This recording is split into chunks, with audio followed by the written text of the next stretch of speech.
Today we'll talk about how can you fix this problem or know how you can do that on your paid workup. All you have to do, you just click here on settings, click on it here. When you just click on settings, it's going to show for you list like this here. So then you go down, just keep going down here. Then you click on apps. Then you come to apps list here, and here you're looking for paid workup, or just click on search. Then here add paid workup, it's going to show for you like this. Click on it.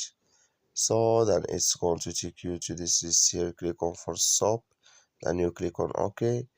Then you go down, just click here on storage. Come to storage list here, just click here on clear cache. Then all you have to do, so you just go to your Play Store, click here on Play Store.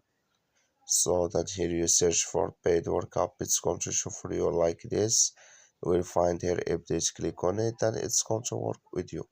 That's all you have to do. Thank you for watching. Don't forget to support us by liking, subscribe.